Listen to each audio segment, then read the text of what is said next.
सब network crime world को subscribe करें, बेल आइकन दबाएं और अपडेट पाएं।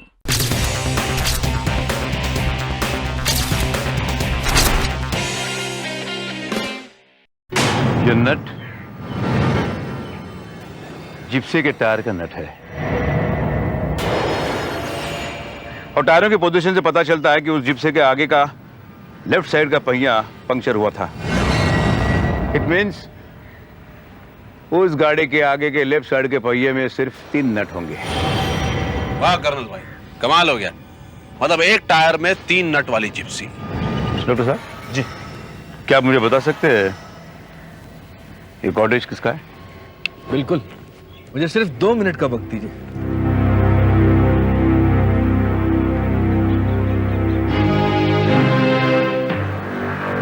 कर्नल भाई, एक बात तो बताइए, आपको यहाँ का पता कैसे चला?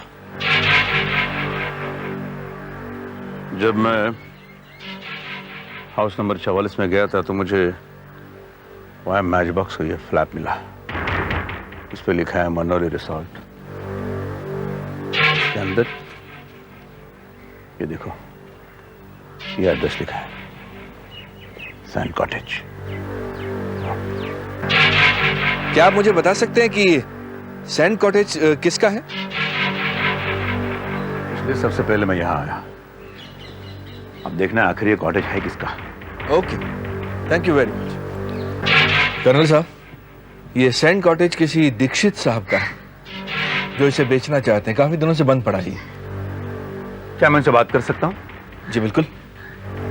Mobile please. या श्योर।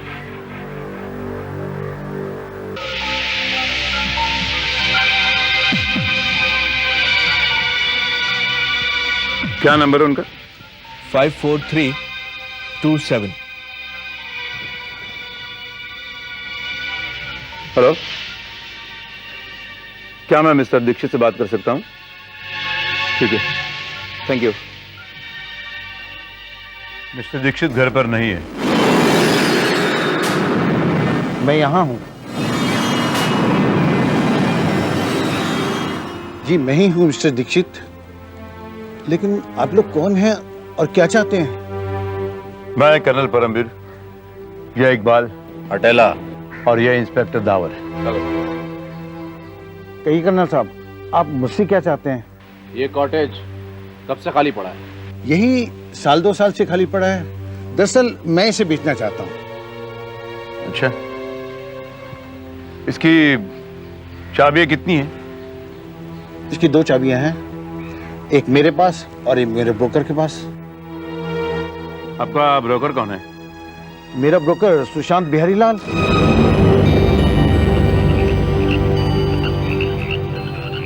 सुशांत बिहारी लाल। लेकिन आप ये सब मुझसे पूछ रहे हैं, आप लोग चाहते क्या हैं? इसलिए कि सुशांत बिहारी लाल का खून हो गया। क्या? हाँ, और कातिल ने आपके इस कॉटेज का इस्तेमाल भी किया है। हे भगवान। एक बात बताइए, पिछले कुछ दिनों में ये कॉटेज देखने या खरीदने कोई आया था? जी हाँ, कल ही राजेंद्र जी आए थे, लेकिन मेरे पास समय न होने के कारण मैंने उनको चाबी दे दी और उनसे कहा कि आप देख लीजिए। राजेंद्र जी कौन है? राजेंद्र जी सुशांत के ससुर। सुशांत के ससुर? तो फिर उन्होंने आपसे चाबियां क्यों ली? सुशांत से क्यों नहीं ली? दरअसल बात यह है कि सुशांत की और राजेंद्र की आपस में नहीं बनती। दोनों का बहुत ही नाजुक रिश्ता है और दुश्मनी उतनी ही गहरी। I see.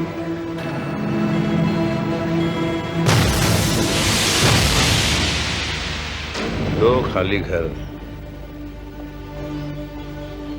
सन कॉटेज और हाउस नंबर 44, दोनों बिकाऊ। दोनों की चाबियां एक ही सिटीजन के पास, सुशांत बिहारी लाल। लेकिन इससे एक साबित क्या होता है कर्नल साहब?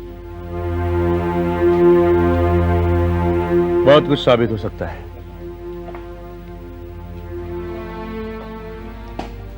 फिलहाल मुझे एक बात बताइए मिस्टर दीक्षित, ये मिस्टर राजेंद्र रहते कहाँ हैं?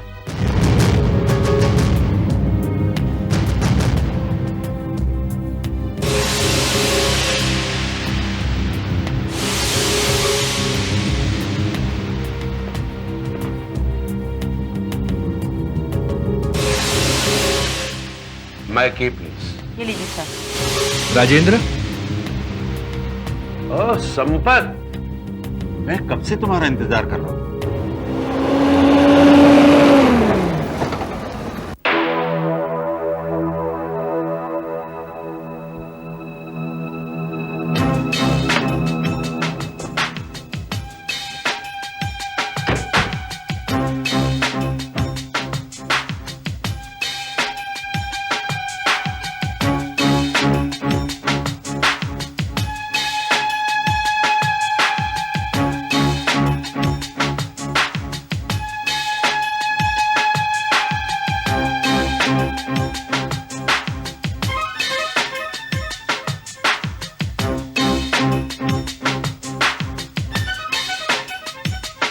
नहीं कर्नल भाई, इस गाड़ी के टायर का तो क्या, स्टेपनी का भी कोई नट कम नहीं है।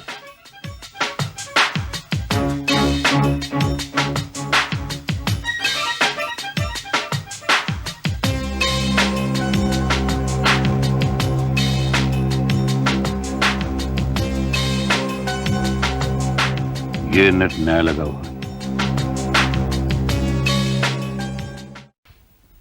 बचवन, जी साहब। वो जिप्सी किसकी है? ये वाली? साहब कौन सी जिप्सी किसकी है वो तो नहीं मालूम, पर दोनों साहब यहीं ठहरे हुए हैं। उनमें से एक साहब पीछे गार्डन में बैठे हुए। अच्छा, कहाँ पर? आइए मेरे साथ।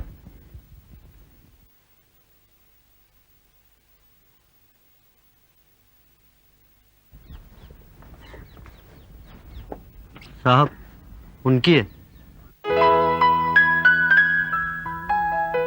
वो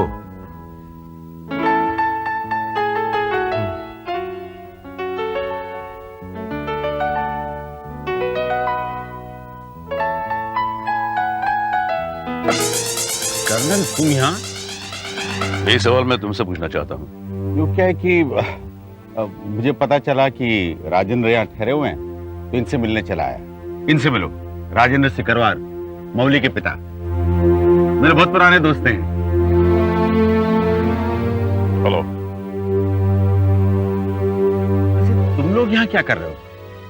कातिल का कुछ पता चला? बस यूं समझ लीजिए कि कातिल हमारे सामने ही है।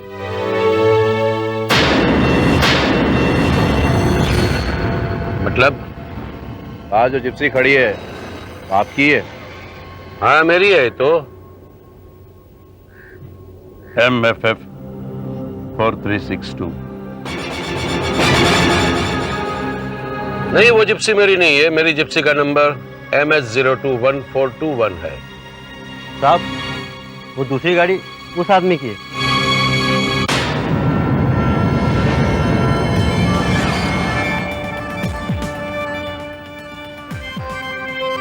पता क्या आप आपकी गन मुझे थोड़ी देर के लिए दे सकते हैं?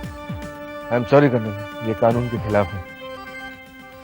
हाँ, लेकिन एक काम कीजिए, अगर उसने भागने की कोशिश की तो उसके पैरों पर गोली चलाना। कम इकबाल।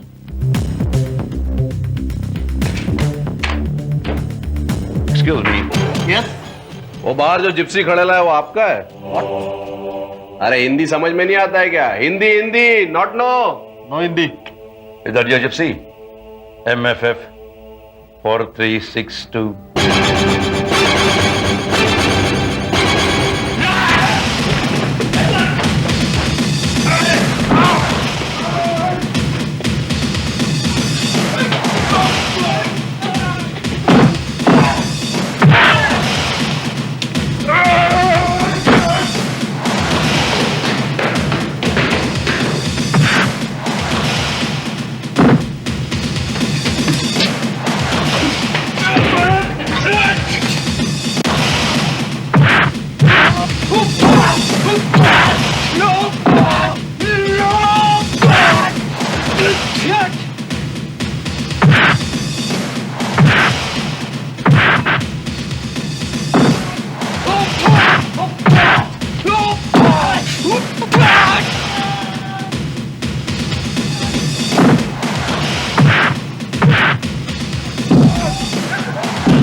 कर्नल, कौन था ये? सुशांत बिहारी का कातिल। तो सुशांत बिहारी लाल का कत्ल उस निग्रो ने किया था। ग्रेट। तुमने तो 24 के बजाय 16 घंटे में ही असली कातिल को ढूंढ निकाला और खुद को बेकसूर साबित कर दिया।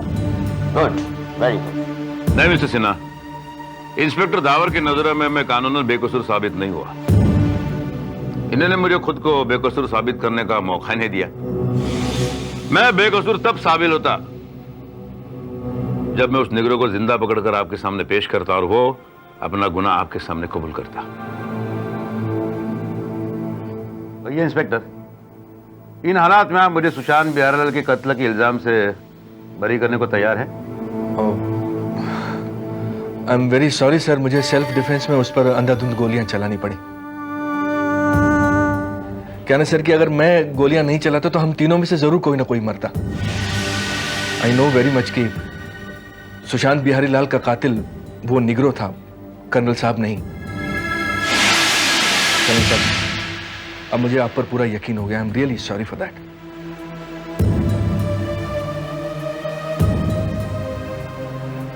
इंस्पेक्टर, आपको मुझ पर भरोसा हो गया, बहुत अच्छी बात होगी। लेकिन मेरे मन में एक संदेह है। मैं आपसे एक सवाल पूछना चाहता हूं। पूछिए ना प्लीज। मकान नंबर 44 में मेरे पहुंचने के तुरंत बाद आप वहां कैसे पहुंचे और आपको ये कैसे पता चला कि वहां खून हुआ है? कर्नल साहब, दरअसल मैं वहां से गुजर रहा था तो मैंने उस घर का दरवाजा खुला देखा तो मुझे शक हुआ और आप सीधे घर में घुस गए। किस बात का शक हुआ था आपको? क्योंकि सर मैं अच्छी तरह जानता था कि वो घर पिछले 2 सालों से बंद पड़ा है और उस घर को उस दिन मैंने जब खुला देखा तो मुझे लगा कि जरूर कुछ न कुछ गड़बड़ है सर। इंस्पेक्टर, वहां क्या गड़बड़ है ये आप पहले से अच्छी तरह से जानते थे। जी?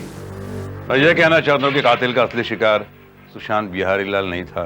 कर्नल भाई को कैसेट के अंदर आवाज रिकॉर्ड करके हाउस नंबर 44 तक पहुंचने के लिए किसने मजबूर किया था और क्यों? Yes, that is still a mystery. Sir, यह भी हो सकता है कि कातिल कर्नल साहब को सुशांत बिहारी लाल के कत्ल के इल्जाम में फंसाना चाहता हूं। और यह भी हो सकता है कि कातिल मुझे मारना चाहता हो और वो इन सारे सवालों का जवाब दे न सके, इसलिए आपने उसे मार दिया। मैंने? इंस्पेक्टर, तुमने उस निग्रो को सिर्फ घायल कर गिरफ्तार क्यों नहीं किया? तुमने उसे मारा किस लिए?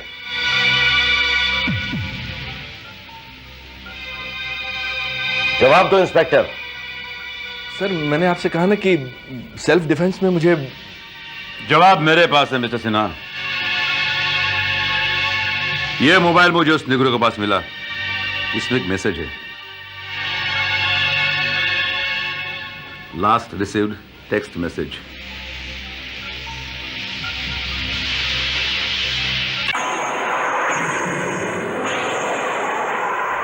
Not get lost.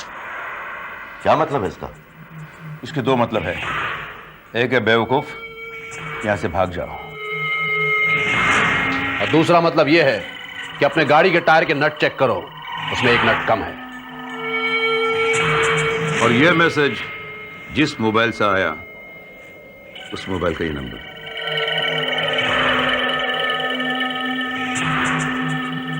Inspector the power, ये तो तुम्हारा नंबर है। जी, it is not possible sir. वो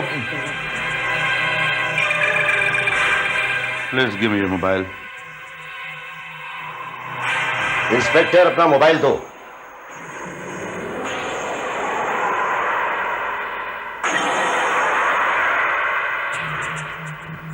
और ये देखिए, लास्ट मैसेज सेंट।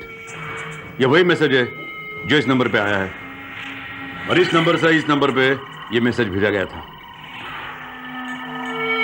दावर, क्या है ये सब?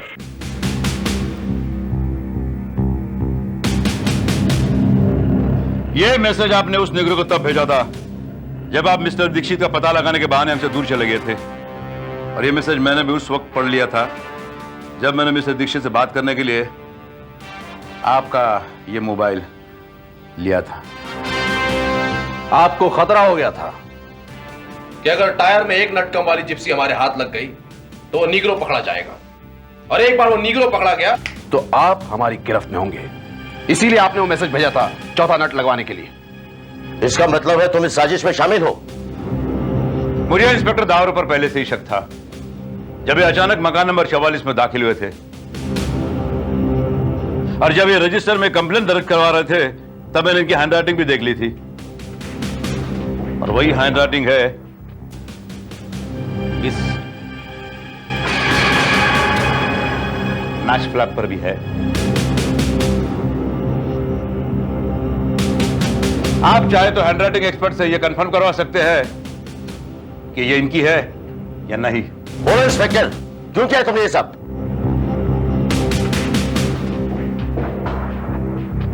बोलो।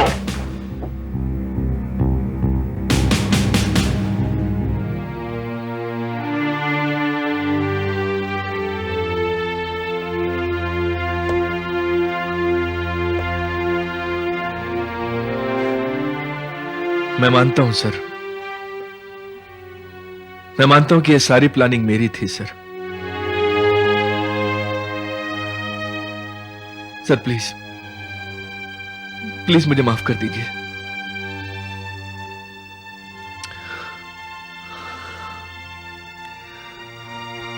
सर दरअसल सच्चाई यह है कि कर्नल साहब जब कश्मीर में पोस्टेड थे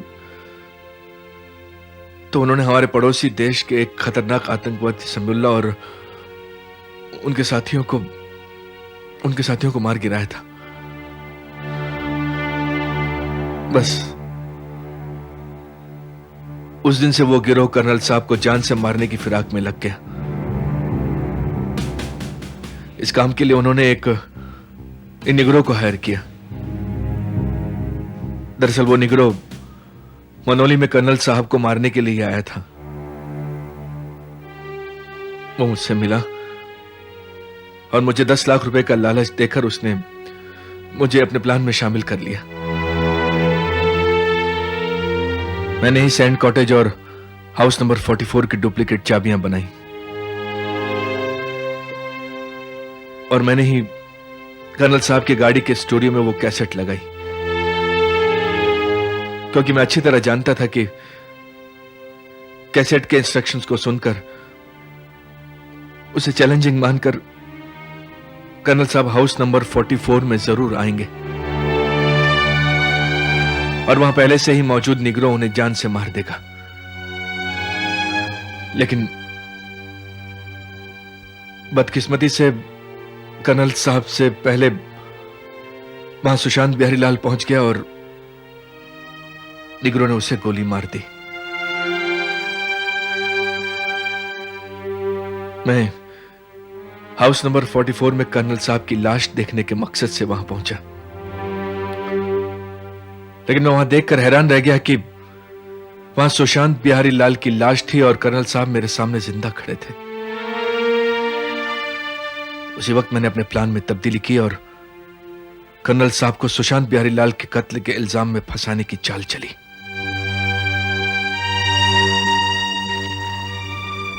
inspector, you are under arrest.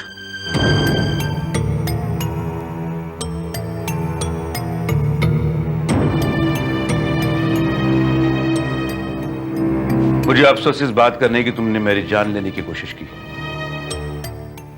अफसोस इस बात का है कि सिर्फ 10 लाख के लिए तुमने अपना ईमान बेचा।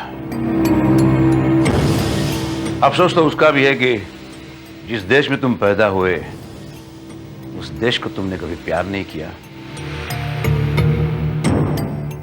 और जो वर्दी तुमने पहन रखी है उस वर्दी की तुमने इज्जत भी नहीं की।